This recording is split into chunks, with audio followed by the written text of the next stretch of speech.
Mi esposa me abandonó en una gasolinera por diversión para ver si podía regresar. Nunca lo hice, hasta que ella me encontró 15 años después. Mi esposa y sus amigas pensaron que sería divertido dejarme tirado a 300 kilómetros de casa. No fue una discusión. No fue una separación anunciada. Ni siquiera fue una de esas peleas de pareja donde uno se baja del coche dando un portazo y el otro regresa después de calmarse. No. Ellas literalmente me abandonaron en una estación de servicio perdida entre dos pueblos de Nuevo México, riéndose como si acabaran de grabar el mejor video de bromas del año. A ver cuánto tardas en encontrarnos, gritó Vanessa desde la ventanilla. Las otras tres soltaron carcajadas. Mi esposa también. Luego el coche arrancó levantando una nube de polvo. Yo me quedé inmóvil con una botella de agua en la mano, mirando cómo las luces traseras desaparecían por la carretera vacía. Al principio no reaccioné.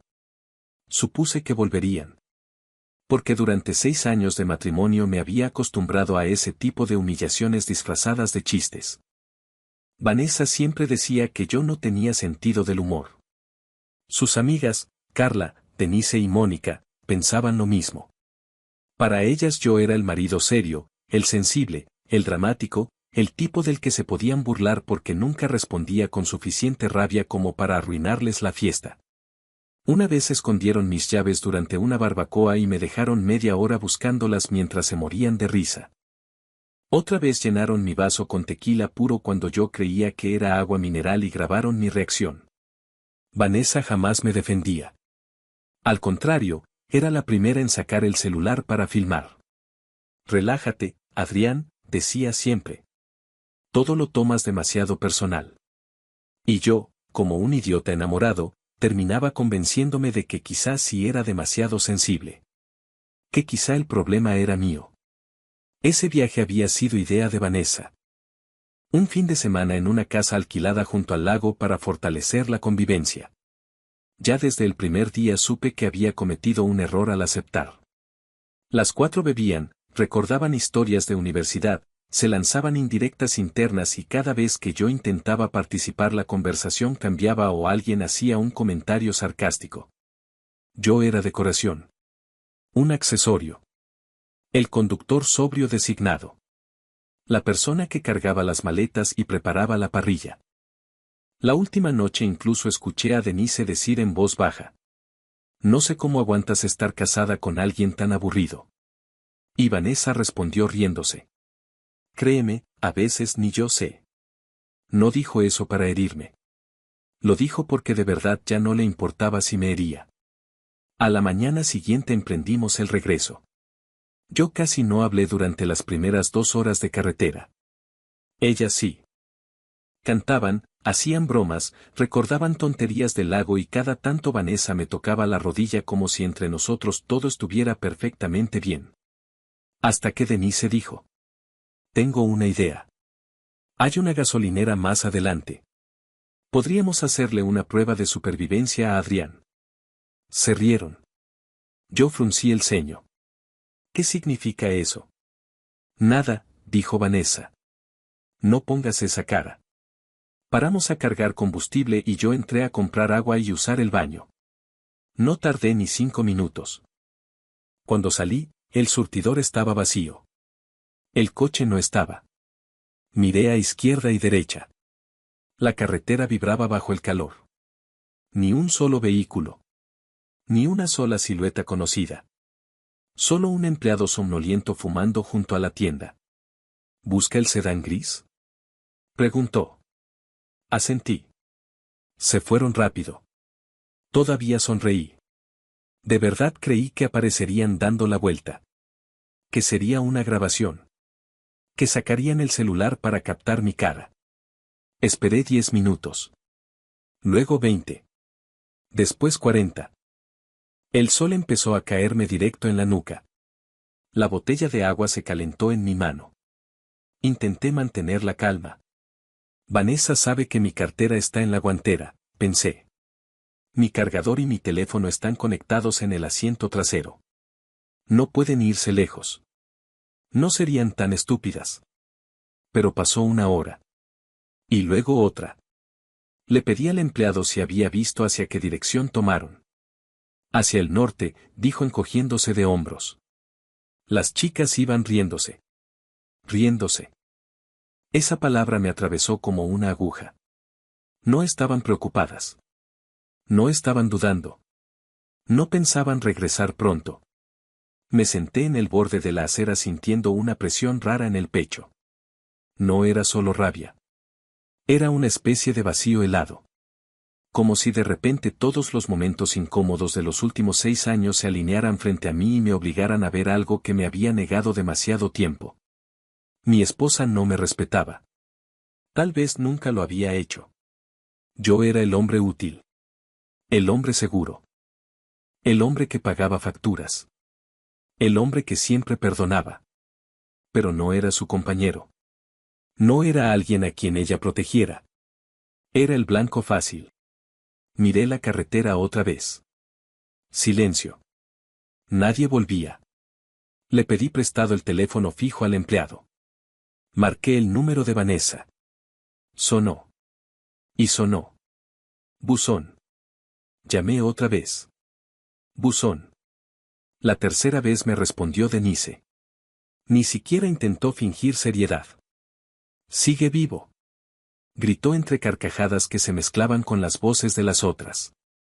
Apreté el auricular. ¿Dónde están? Ay, no te pongas así. Queríamos ver si eras capaz de resolver algo solo. Escuché a Vanessa reír al fondo. No decir ya vamos. No decir tranquilo. Reír. Eso fue peor que cualquier insulto. Devuélvanse, dije. Tal vez, respondió Denise. Si aprendes a no ser tan amargado. Colgaron. Me quedé con el tono muerto pegado al oído. El empleado me observó desde lejos con expresión incómoda. Sentí ganas de lanzar el teléfono contra la pared. De gritar. De pedir ayuda. De llamar a la policía. Pero en lugar de eso ocurrió algo mucho más silencioso y mucho más definitivo. Algo dentro de mí se apagó. No de golpe. Como una llama que se queda sin oxígeno. Marqué el número de Vanessa una última vez. No respondió. Guardé el auricular. Salí de la tienda. Me quedé mirando el horizonte inmenso, esa línea de asfalto sin final, el desierto a ambos lados y el viento seco golpeándome la cara. Entonces pensé algo que me dio miedo por lo claro que sonó dentro de mi cabeza. Si regreso hoy, nada va a cambiar. Vanessa llorará un poco. Dirá que fue una broma que salió mal. Sus amigas dirán que exagero. Tal vez me comprarán una cena. Y dentro de 2 semanas volverán a humillarme de otra manera. Porque ya aprendieron que siempre vuelvo. Que siempre acepto. Que siempre me quedo. Y por primera vez en 6 años entendí que no estaba obligado a hacerlo. Un camión cisterna se detuvo a unos metros. El conductor bajó para comprar café. Un hombre de unos 60 años, ancho de hombros, piel curtida por el sol. Me miró un momento. Tienes cara de que te atropelló la vida, dijo. No sé por qué, pero me reí. Fue una risa seca, absurda. Algo así. Se sirvió café en un vaso de cartón. ¿Necesitas un aventón? Miré la carretera hacia el norte, hacia donde se habían ido. Luego miré la carretera hacia el sur. 2 direcciones. 2 versiones posibles de mi vida. Si pedía ayuda para regresar, seguiría siendo el mismo Adrián que soportaba todo. Si me iba. No sabía qué venía después. No tenía dinero. No tenía documentos. No tenía teléfono. No tenía plan. Solo tenía una certeza nueva, cruda, irreversible. No quería volver a ser el hombre del que se reían. Levanté la vista hacia el camionero. ¿Hacia dónde va? A Albuquerque. Asentí lentamente. Entonces voy con usted. Subí a la cabina con el corazón golpeándome en las costillas. No llevaba nada salvo la ropa puesta. Ni maleta. Ni recuerdos. Ni despedidas. Mientras el camión arrancaba, vi por última vez la estación de servicio alejándose detrás de nosotros. En algún punto del norte, Vanessa y sus amigas seguían riéndose creyendo que en unas horas yo aparecería rogando explicaciones. Creían que me conocían. Creían que yo era predecible. No tenían idea de que acababan de perderme para siempre. Me apoyé contra la ventana. El desierto empezó a correr a nuestro lado. El conductor encendió la radio y una canción country vieja llenó la cabina. ¿Problemas con la familia?, preguntó sin mirarme. Tragué saliva. Ya no tengo familia. Él asintió como si entendiera más de lo que yo había dicho. No hablamos durante casi una hora. Y en ese silencio, mientras el sol descendía lentamente y la distancia entre yo y mi antigua vida aumentaba kilómetro tras kilómetro, sentí miedo. Muchísimo. Pero debajo del miedo había otra cosa. Una sensación pequeña, casi desconocida. Libertad. Por primera vez en años nadie me estaba ridiculizando. Nadie me estaba ordenando. Nadie me estaba usando como chiste. Solo estaba yo, un camino desconocido y la posibilidad brutal de empezar desde cero. No sabía entonces cuánto me iba a costar. No sabía cuántas noches dormiría con hambre. No sabía que tardaría años en volver a pronunciar el nombre de Vanessa sin sentir náuseas. Solo sabía una cosa. El hombre que ellas abandonaron en aquella gasolinera no iba a regresar jamás. Llegamos a Albuquerque cuando ya estaba oscureciendo. Las luces de la ciudad aparecieron a lo lejos como una constelación temblorosa y, por un instante, sentí una punzada de pánico. Hasta ese momento todo había sido casi irreal. Subirme al camión. Alejarme de la gasolinera. No mirar atrás. Pero cuando el conductor tomó la salida principal y comenzaron a aparecer semáforos, estaciones de autobús, restaurantes de comida rápida y gente caminando con total normalidad, entendí la magnitud de lo que acababa de hacer. Estaba en una ciudad donde no conocía a nadie. No tenía una sola moneda. Ni identificación. Ni teléfono. Ni siquiera sabía dónde iba a dormir.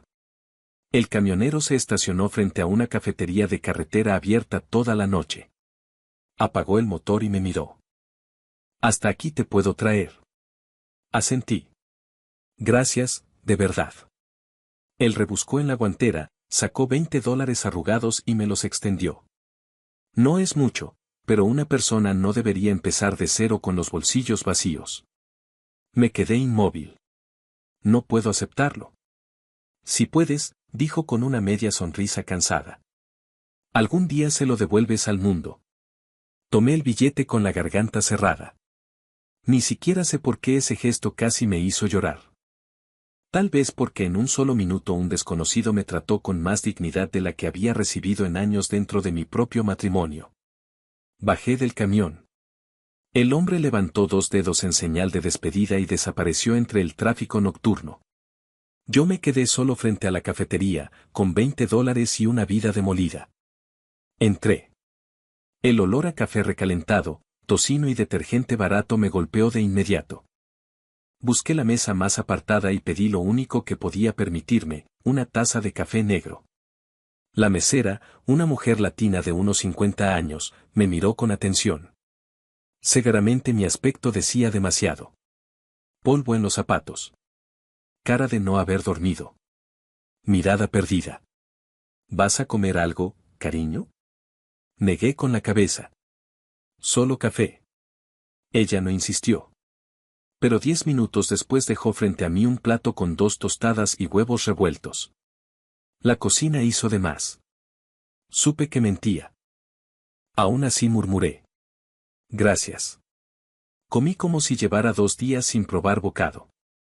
Mientras masticaba, empecé a pensar por primera vez de forma práctica.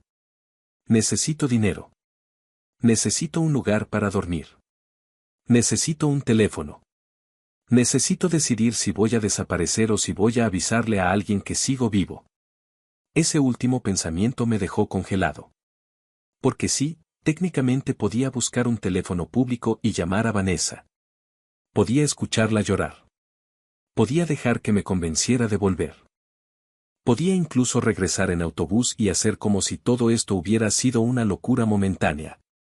Pero la sola imagen de su risa al fondo de aquella llamada me revolvió el estómago. No. Todavía no estaba listo para enfrentar nada de eso. La mesera regresó con la cuenta. Al ver mis $20, bajó la voz. Hay un refugio a 6 cuadras. La misión de San Gabriel. Si no tienes donde pasar la noche, ve ahí. Levanté la vista. ¿Se nota tanto? Se nota cuando alguien no sabe hacia dónde caminar. Sonrió con tristeza y siguió atendiendo mesas. Salí de la cafetería con el estómago caliente y la dignidad apenas remendada. Las calles nocturnas de Albuquerque estaban llenas de ruido, pero yo avanzaba como si caminara dentro de una burbuja. La misión de San Gabriel resultó ser un edificio viejo de ladrillo oscuro con una cruz blanca sobre la puerta. Dentro olía a sopa, lejía y ropa húmeda. Un hombre afroamericano enorme, con gafas rectangulares y voz grave, atendía a la recepción. Le conté una versión resumida. No toda la verdad. Solo que había tenido problemas familiares y necesitaba unos días para reorganizarme. Él me observó largo rato. Nombre. Adrián Morales. Anotó algo. Yo soy Samuel. Tenemos una cama libre por 3 noches. Después tendrás que buscar trabajo o programa de transición. Asentí como si supiera lo que eso significaba. Me entregó una manta gris y me indicó un dormitorio comunitario. Esa primera noche no dormí. Escuché ronquidos, toses, pasos en el pasillo y el zumbido viejo del ventilador del techo. Pero sobre todo escuché mis propios pensamientos. ¿Qué demonios estoy haciendo? ¿Y si esto fue un error? ¿Y si Vanessa está buscándome de verdad? ¿Y si mañana me arrepiento? A las 2 de la mañana estuve a punto de levantarme y pedir un teléfono. A las 3 me imaginé a Vanessa llegando a casa y descubriendo que yo no aparecía. A las 4 pensé en mi madre, fallecida años antes, y en lo decepcionada que estaría de verme así. A las 5 ya no quedaban lágrimas ni miedo. Solo agotamiento. Samuel me encontró sentado en el comedor al amanecer. Me puso una taza de avena delante. No eres el primero que llega aquí roto, dijo. La diferencia está en si decides quedarte roto. Lo miré. No sé ni por dónde empezar. Por lo básico. Trabajo. Documento. Rutina. Lo demás viene después. Fue brutalmente simple. Y funcionó. Ese mismo día me mandó a una empresa de limpieza que contrataba personal sin demasiadas preguntas. El supervisor, un tipo calvo llamado Reg, me examinó como si evaluara una escoba usada. ¿Has limpiado cocinas industriales? No. Aprenderás. Me dieron guantes, un uniforme enorme y un balde. Pasé 10 horas fregando grasa solidificada detrás de hornos en restaurantes que jamás podría permitirme visitar como cliente. Las manos me ardían. La espalda me mataba. La ropa apestaba a químico. Pero cuando terminé el turno y Reg me puso $60 en efectivo en la mano sentí algo inesperado. Orgullo. No era mucho. Era miserable, de hecho. Pero nadie me lo había dado por lástima. Lo había ganado. Los siguientes días fueron iguales. Dormir en el refugio. Levantarme antes del amanecer. Limpiar cocinas, baños, almacenes. Comer lo justo. Guardar cada billete en un sobre dentro de la mochila prestada que me dio Samuel. Samuel también me ayudó con los trámites para recuperar mis documentos. Acta de nacimiento. Solicitud de identificación temporal. Número de seguro. Todo tardaba. Todo era papeleo. Todo parecía infinito. Pero por primera vez en mi vida cada pequeño avance dependía de mí y no del humor de otra persona. 2 semanas después pude comprar un teléfono prepago barato. Lo sostuve varios minutos antes de encenderlo. Sabía lo que iba a pasar. Y pasó. En cuanto recuperé mi número, la pantalla explotó. 27 mensajes de voz. 43 mensajes de texto. 12 llamadas perdidas de Vanessa. 9 de Carla. 5 de Denise. Varias de números desconocidos. Me senté en la cama del refugio y respiré hondo. Abrí el primer mensaje. La voz de Vanessa sonó agitada. Adrián, esto ya no es gracioso. Llámame. ¿Dónde estás? Segundo mensaje, 4 horas después. No entiendo por qué haces esto. Ya fue suficiente. Tercero, al día siguiente. La policía dice que eres adulto y que seguramente te fuiste por tu cuenta. ¿Qué demonios significa eso? Respóndeme. Escuché 10. 15. 20. Su tono cambiaba con el paso de los días. De fastidio a preocupación. De preocupación a enojo. De enojo a llanto. Pero incluso en sus lágrimas había algo que me revolvía, nunca una disculpa real. Nunca lo que hice estuvo mal. Solo. Ya basta. Regresa. Estamos preocupadas. Esto se salió de control. Como si el problema no fuera haberme abandonado. Como si el problema fuera que yo no seguí el guión y no regresé obediente. Los mensajes de sus amigas eran peores. Denise se reía. Bueno, campeón, ya demostraste tu punto. Deja de hacer teatro. Carla decía. Vanessa está hecha pedazos, ¿contento? Mónica. No puedes desaparecer así como así, Adrián. Eso es inmaduro. Inmaduro. La palabra me hizo soltar una carcajada amarga en medio del dormitorio. Ellas me habían dejado sin cartera, sin teléfono, sin nada, en mitad del desierto. Y yo era el inmaduro. Apagué el teléfono. Lo encendí otra vez. Miré la opción de llamar. Mi pulgar quedó suspendido varios segundos sobre el nombre de Vanessa. Entonces recordé claramente aquella carcajada detrás del auricular. Riéndose mientras yo pedía que regresaran. La garganta se me endureció. Fui bloqueando uno por uno. Vanessa. Denise. Carla. Mónica. Números alternativos. Correos. Redes sociales. Todo. Cuando terminé, la pantalla quedó en silencio. Un silencio denso. Definitivo. Sentí vértigo. Porque bloquearlas no era solo evitar llamadas. Era aceptar que ya no existía un puente de regreso.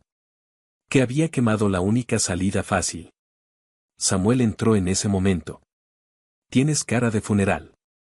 Guardé el teléfono. Acabo de cerrar una puerta. Él asintió.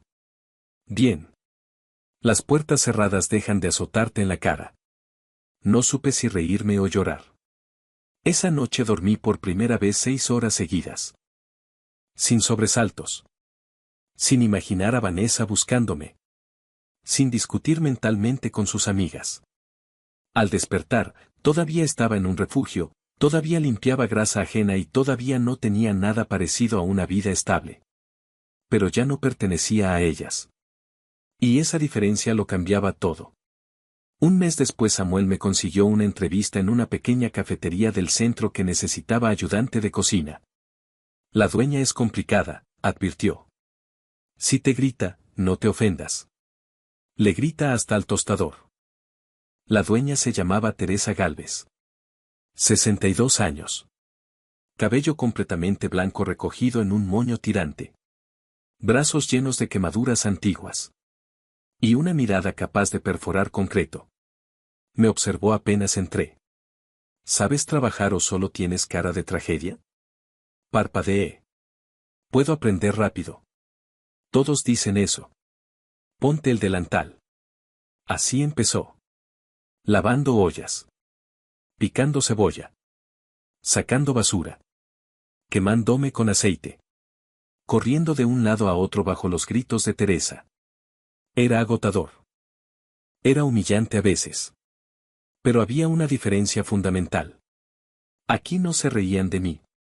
Aquí, si cometía un error, me corregían para que mejorara. No para divertirse a mi costa.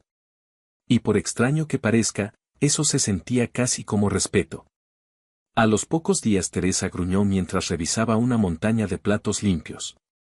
No eres inútil. En idioma Teresa eso equivalía a un elogio. Sonreí por primera vez en semanas.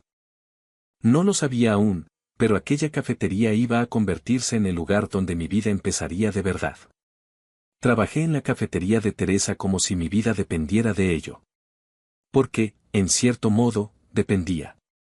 Cada mañana llegaba antes que todos. Encendía la plancha. Preparaba cajas de verduras. Molía café. Fregaba lo que hubiera quedado del turno anterior. Teresa jamás pedía puntualidad, exigía disciplina militar. Y yo se la di. No por miedo, sino porque descubrí algo extraño: cuando tu mundo se ha venido abajo, una rutina dura puede salvarte la cabeza. No había espacio para pensar en Vanessa mientras corría entre pedidos de omelets, tostadas francesas y hamburguesas del almuerzo. No había tiempo para recrear aquella gasolinera cuando Teresa te gritaba que las patatas se estaban quemando. No había hueco para la autocompasión cuando terminabas un turno de 12 horas con las piernas temblando y las manos oliendo a cebolla. Trabajar me estaba rearmando por dentro. 3 meses después dejé el refugio. Alquilé una habitación diminuta encima de una lavandería automática. El techo tenía manchas de humedad. La cama chirriaba. El baño compartido estaba al final del pasillo. Pero era mío. La primera noche me senté en el colchón con una pizza barata y una lata de cerveza y contemplé las paredes vacías como si fueran un palacio. No había risas ajenas. No había sarcasmo. No había nadie grabándome con el celular para convertir mi incomodidad en entretenimiento. Solo silencio. Un silencio humilde. Honesto.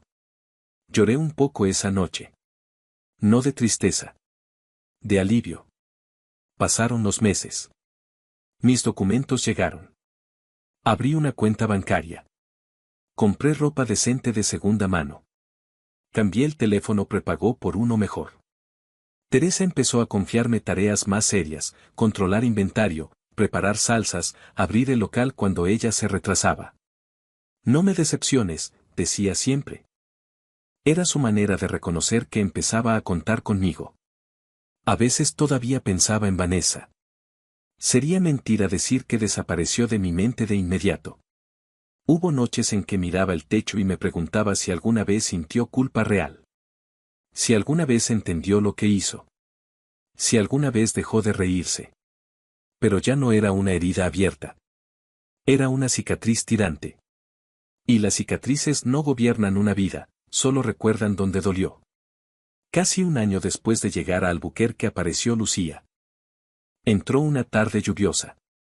Cabello oscuro recogido de cualquier manera. Gafas redondas. Una mochila llena de carpetas. Y esa expresión típica de la gente agotada que necesita café antes de convertirse en criminal. Se sentó siempre en la mesa del rincón, junto a la ventana. Pidió café doble. Sin azúcar. Y una tostada con aguacate. La atendí. Ni siquiera me miró mucho. Sacó un portátil, 3 libros enormes y comenzó a teclear con una concentración brutal. Volvió al día siguiente. Y al otro. Y al otro. Siempre lo mismo.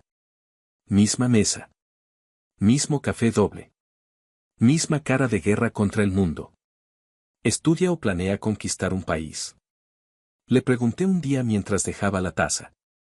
Levantó la vista. Sus ojos eran de ese color café casi negro que parece serio incluso cuando la persona está tranquila. Tardó 2 segundos en responder. Las dos cosas dependen de aprobar mi examen de residencia médica. Sonreí. Ella no. Volvió a sus papeles. Pero al día siguiente, cuando le serví, dijo: para conquistar un país probablemente necesitaría triple espresso. Ese fue el comienzo. Las conversaciones siguieron siendo pequeñas. Comentarios breves. A veces sobre café. A veces sobre el clima. A veces sobre el hecho de que parecía no dormir nunca. Lucía trabajaba como interna en el hospital universitario y estudiaba para especializarse en neurología. Su vida era básicamente una guerra entre turnos de madrugada, libros y cansancio crónico. Yo me descubrí esperando sus visitas. No era algo dramático. Solo esa sensación rara de que el día mejoraba cuando la puerta sonaba y ella aparecía con su mochila desbordada. Teresa lo notó antes que yo. Deja de mirar a la clienta como perro hambriento y sirve la mesa 5, gruñó una mañana. Casi se me cayó la cafetera. No la estoy mirando. Teresa arqueó una ceja. Claro. 2 semanas después Lucía llegó más temprano de lo habitual. No llevaba libros. Solo un abrigo azul oscuro y el cabello suelto. Se sentó, me miró y dijo: Hoy no quiero café. Eso ya era alarmante. ¿Entonces? Quiero una pizza. Y no quiero comer sola. ¿Sales en 1 hora? Me quedé congelado. Estoy bastante seguro de que mi cerebro tardó 3 segundos completos en procesar la invitación. Sí. Sí, salgo. Teresa soltó una carcajada desde la cocina. Milagro médico, gritó. La estatua habla. Lucía sonrió por primera vez de verdad. Y esa sonrisa me desarmó. Fuimos a una pizzería barata a 4 calles del local. Nada elegante. Mesas de plástico. Música vieja. Pero hablamos durante casi 4 horas. De todo. De películas malas. De comida picante. De la primera vez que ella desmayó viendo una cirugía. De cómo yo casi incendio una freidora en mi segunda semana con Teresa. No le conté todavía toda mi historia. Solo dije que me había mudado desde otro estado después de una ruptura complicada. Lucía no presionó. No era curiosidad morbosa lo que tenía. Era paciencia. Una paciencia tranquila que me resultó nueva. Con Vanessa, cualquier silencio debía llenarse. Con Lucía, el silencio también era cómodo. Seguimos saliendo. Primero cafés después del turno. Luego cenas improvisadas. Luego caminatas absurdamente largas porque ninguno quería volver demasiado rápido a su apartamento vacío. Lucía tenía un humor seco y brillante. Se reía poco, pero cuando lo hacía era genuino. Nunca se burlaba para disminuir. Nunca usaba el sarcasmo como cuchillo. Eso me tomó tiempo entenderlo. Porque durante meses mi cuerpo reaccionaba como si esperara el golpe escondido detrás de cada broma. Pero el golpe no llegaba. Un día, mientras cocinábamos pasta en mi mini apartamento encima de la lavandería, tiré accidentalmente la salsa al suelo. Me quedé inmóvil. Esperando. No sé qué exactamente. Tal vez una carcajada cruel. Tal vez un comentario humillante. Lucía me miró, luego miró el desastre y dijo: Bueno, eso responde la vieja pregunta de si la gravedad sigue funcionando. Y se puso a limpiar conmigo. Nada más. Ninguna filmación. Ningún miren lo que inútil. Solo 2 personas limpiando salsa del piso y riéndose de verdad. Esa noche me encerré en el baño unos minutos porque sentí una presión insoportable en el pecho. Era ridículo. Pero me había afectado la simple experiencia de cometer un error sin ser convertido en espectáculo. Ahí entendí cuán dañado había llegado a esa ciudad. Lucía empezó a quedarse a dormir. Luego a dejar cepillo de dientes. Luego un cajón. Luego media vida.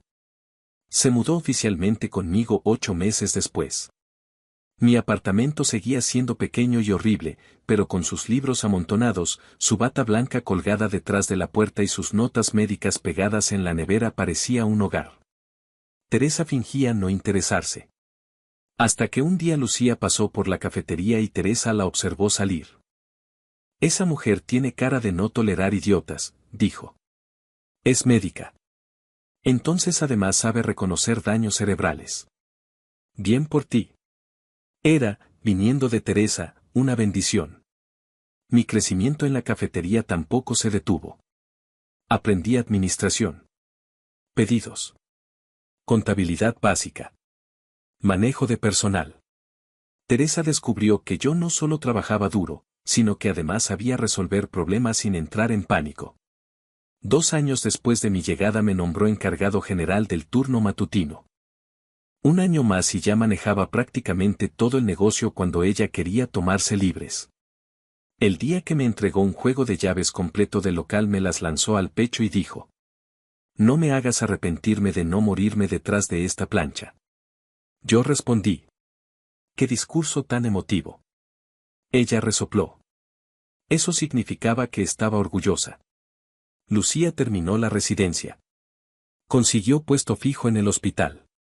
Nos mudamos a un apartamento real, con 2 habitaciones, cocina grande y balcón.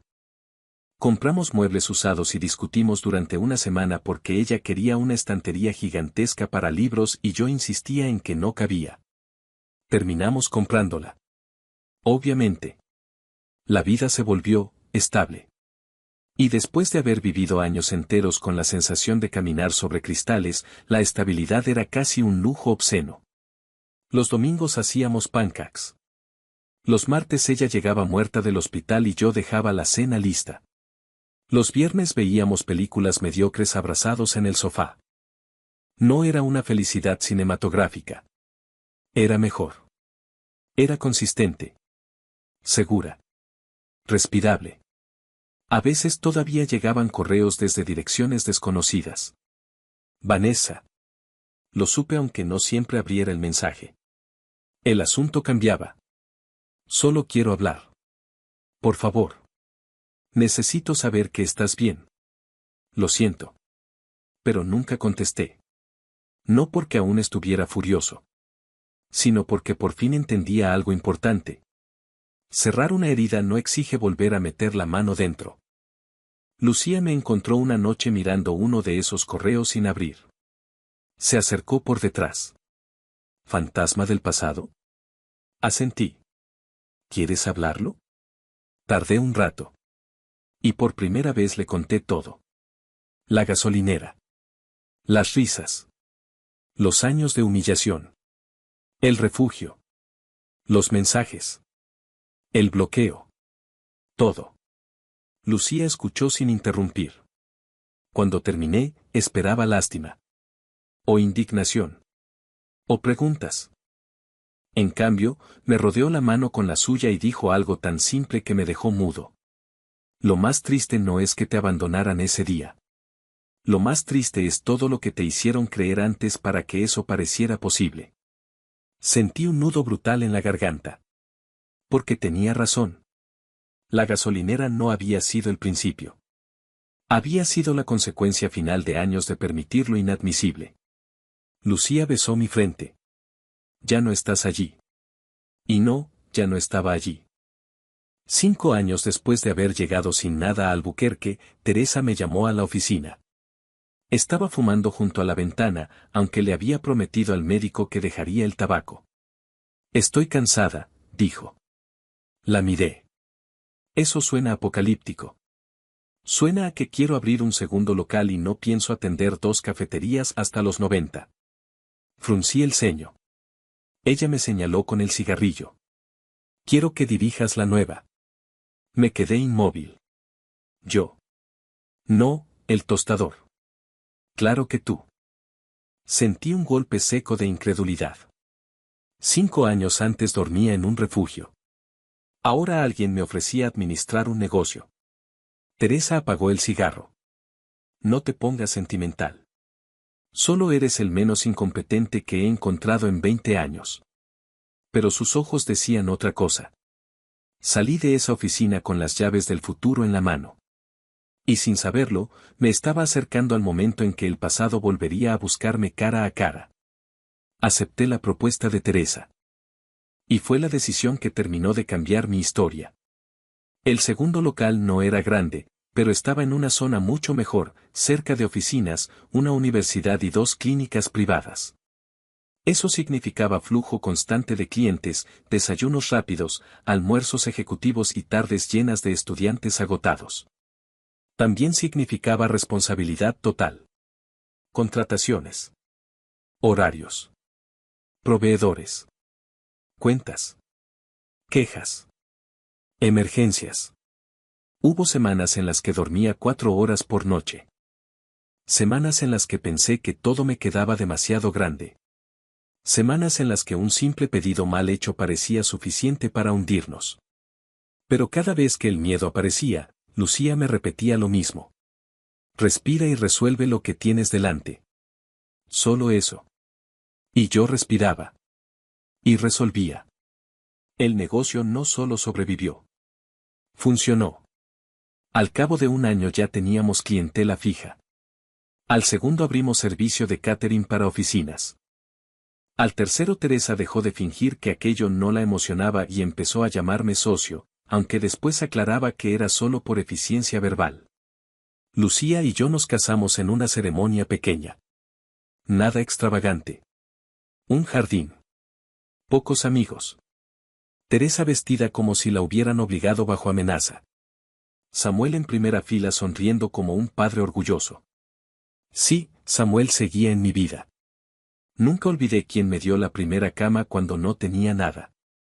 Seguía visitando la misión y donando comida cada mes. Aquellos $20 del camionero desconocido y aquella cama de Samuel me habían enseñado una ley que jamás olvidé. La gente puede destruirte, pero también puede rescatarte. Solo depende de quién te rodea. 2 años después nacieron nuestros gemelos. Mateo y Elisa. Lucía lloró durante el parto, yo casi me desmayo y Teresa dijo que ambos parecíamos pollos sin cabeza. La vida se llenó de cosas simples y enormes al mismo tiempo. Pañales. Madrugadas sin dormir. Dibujos pegados en la nevera. Reuniones escolares. Cenas familiares. Compramos una casa modesta a las afueras. Con jardín. Con una cocina inmensa que Lucía adoraba. Con un porche donde tomábamos café los domingos mientras los niños corrían detrás del perro. A veces me sorprendía a mí mismo observando esa escena en silencio porque una parte de mí seguía sin acostumbrarse a tener paz. Paz verdadera. No una tregua antes del próximo desastre.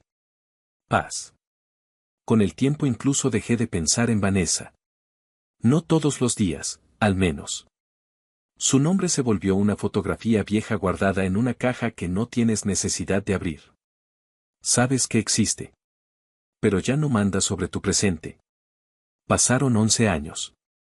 Luego 12. Luego 15. 15 años desde aquella gasolinera.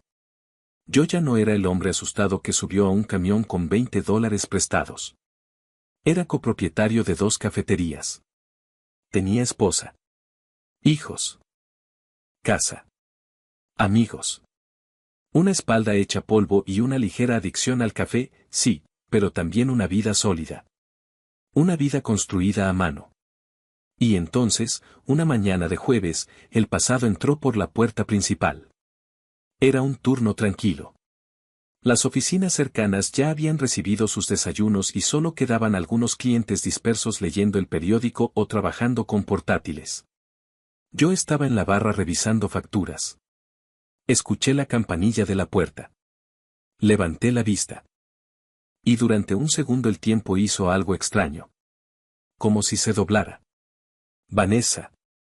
Entró primero. Más delgada. Cabello teñido de un rubio demasiado artificial. Gafas oscuras sobre la cabeza. Detrás de ella, Carla y Denise.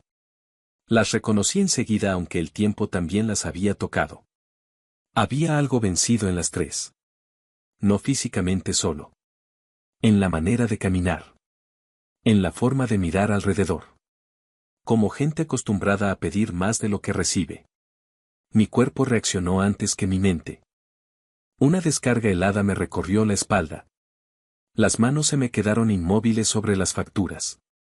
Vanessa tardó 3 segundos en reconocerme. Y cuando lo hizo, abrió los ojos como si hubiera visto un fantasma. ¿Adrián? Su voz salió quebrada. No respondí de inmediato. Porque en esos 3 segundos vi 2 hombres superpuestos. El Adrián de la gasolinera. Temblando, humillado, esperando que regresaran. Y el Adrián de ahora. De pie detrás de su propio mostrador, con camisa limpia, anillo de matrimonio y las llaves del local en el bolsillo. No eran la misma persona. Ni de lejos. Me acerqué despacio. Buenos días, dije con la voz completamente neutra. ¿Mesa para tres? Carla tragó saliva. Denise intentó sonreír con esa vieja superioridad automática, pero no le salió. Vanessa se quitó las gafas. Tenía ojeras profundas. Dios mío, si eres tú. Asentí. Lo soy. Hubo un silencio espeso. Uno de los clientes levantó la vista curioso y volvió a su laptop. Vanessa dio un paso adelante. Te hemos buscado durante años. La frase no me provocó absolutamente nada. Ni ternura. Ni rabia. Solo una lejanía fría. Y sin embargo me encontraron aquí, desayunando gente. Denise soltó una risa nerviosa que murió enseguida. Vanessa humedeció sus labios. ¿Podemos hablar? Por favor. Miré el reloj. Parte de mí quería decir que no. Mandarlas a la calle. Pero otra parte, la parte ya curada, comprendió que quizá la vida me estaba entregando la última página de un libro demasiado viejo. Señalé una mesa del rincón. 5 minutos. Se sentaron. Yo llevé 3 cafés sin preguntar. Vanessa envolvió la taza con ambas manos. Le temblaban. Carla miraba alrededor con una mezcla de incomodidad y cálculo. Denise evitaba mis ojos. Fue Vanessa quien empezó. Sé que no merecemos que nos escuches. Buen inicio, pensé. Al menos una frase honesta. No, respondí. No lo merecen. Ella tragó saliva. Lo que hicimos aquel día fue horrible. Esperé. Por primera vez en 15 años escuché esa palabra de su boca, horrible. No broma. No malentendido. No exageración mía. Horrible. Pero no dije nada. Vanessa siguió. Yo era inmadura. Cruel. Estúpida. Pensé que siempre ibas a volver. Que solo te enojarías unas horas. La miré fijamente. Exacto. Pensaste que siempre volvería. Bajó la vista. Denise intervino rápido, incapaz de tolerar el silencio. Las cosas se complicaron después, Adrián. La vida nos golpeó bastante. Claro. Ahí estaba el verdadero motivo. No venían por absolución. Venían porque necesitaban algo. Siempre era así. Carla suspiró. Vanessa se divorció hace 3 años. Denise perdió su negocio. Yo, bueno, estoy con deudas hasta el cuello. Vanessa levantó los ojos llenos de una humedad cuidadosamente contenida. Nos enteramos de que te va bien. Vimos una nota local sobre las cafeterías. Pensé que quizá podrías ayudarnos. La frase quedó flotando entre nosotros. Ayudarnos. Casi admiré la coherencia del universo. 15 años sin saber de mí y aparecían justo cuando necesitaban dinero. No una disculpa tardía. Una inversión. Me recosté en la silla. Las observé una por una. Vanessa seguía teniendo esa habilidad antigua de poner cara vulnerable cuando quería algo. Carla apretaba los labios. Denise fingía dignidad mientras el nerviosismo le bailaba en los dedos. Y de pronto entendí algo liberador. Ya no me imponían nada. No me intimidaban. No me hacían pequeño. Solo eran 3 mujeres agotadas sentadas en mi cafetería tratando de usar restos de un pasado muerto. Me levanté. Esperen aquí. Fui a la oficina. Cerré la puerta. Respiré. No porque estuviera a punto de derrumbarme, sino porque una parte de mí necesitó contemplar el momento. 15 años. 15 años para llegar a esta escena. Abrí la caja de cheques del negocio. Tomé uno. Escribí una cifra. La misma que había calculado alguna vez por simple curiosidad revisando tarifas viejas. El costo aproximado del billete de autobús que me habría llevado desde aquella gasolinera hasta casa en 2011. Regresé a la mesa. Dejé el cheque frente a Vanessa. Ella lo tomó con manos temblorosas. Sus ojos recorrieron la cantidad. $420. Frunció el ceño. ¿Qué es esto? Me apoyé en el respaldo de la silla. Lo que me habría costado volver después de que me abandonaron. Nadie habló. Vanessa palideció. Denise abrió la boca. Carla soltó un: No puedes estar hablando en serio. La miré. Estoy completamente en serio. Señalé el cheque. Eso es exactamente lo que me debían si querían equilibrar cuentas, el pasaje para regresar a una vida que ustedes creían que siempre aceptaría. Vanessa empezó a llorar. Lágrimas reales esta vez. O quizás solo tardías. No me importó distinguirlo. Adrián, por favor, no vinimos para que nos humillaras. La frase me arrancó una sonrisa mínima. No amable. Curioso. Yo tampoco fui a esa gasolinera para que me humillaran. Denise golpeó la mesa. Después de tantos años sigues resentido. Giré hacia ella. No. Eso es lo que no entienden. Ya no estoy resentido. Si lo estuviera, esto me destruiría. Pero mírenme. Abrí ligeramente los brazos. ¿Estoy bien? Silencio. Un silencio devastador. Porque por fin comprendieron que no tenían poder emocional sobre mí. Vanessa miró alrededor. Las mesas llenas. Los empleados moviéndose. Mi nombre en la licencia del negocio enmarcada detrás de la barra. Mi alianza de matrimonio. Mi calma. Lo vio todo. Y entendió. Llegaba 15 años tarde. Demasiado tarde para disculpas útiles.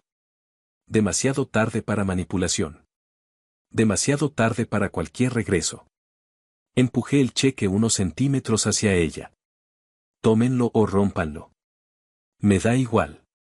Pero después de hoy no vuelvan a buscarme. Vanessa lloraba en silencio.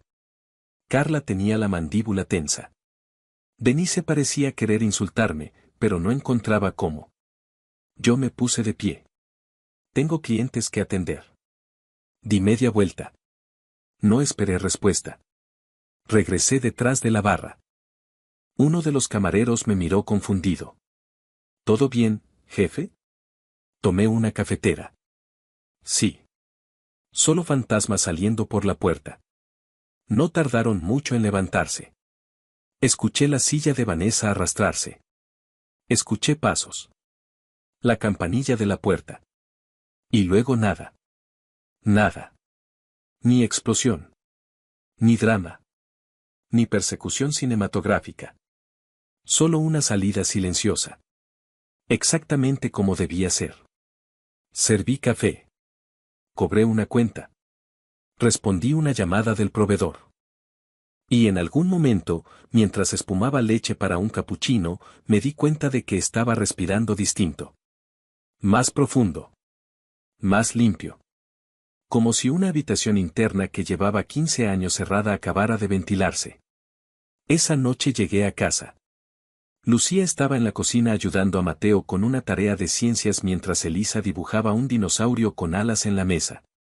El perro ladró. Olía a sopa y pan tostado. Mi hogar. Lucía me miró. Tienes cara de haber visto un muerto. Dejé las llaves. La besé en la frente. No vi tres. Ella arqueó una ceja. Más tarde, cuando los niños se durmieron, le conté todo. Sin dramatismo. Sin rabia. Como quien narra una tormenta vieja desde una casa firme. Lucía escuchó, me tomó la mano y al final dijo: ¿Y cómo te sientes? Miré por la ventana. El jardín oscuro. La luz cálida de la cocina reflejada en el vidrio. Mi familia respirando dentro de esas paredes. Pensé en la gasolinera. En el camión. En Samuel. En Teresa. En cada plato lavado. En cada madrugada. En cada paso que me trajo hasta aquí. Y respondí con una tranquilidad que años atrás me habría parecido imposible. Como si por fin hubiera llegado a casa. Lucía sonrió. Apoyó su cabeza en mi hombro. Y nos quedamos así, en silencio. porque a veces la mejor venganza no es devolver el golpe. Es construir una vida tan plena que quienes intentaron romperte solo puedan verla desde afuera, sabiendo que ya no existe puerta para entrar.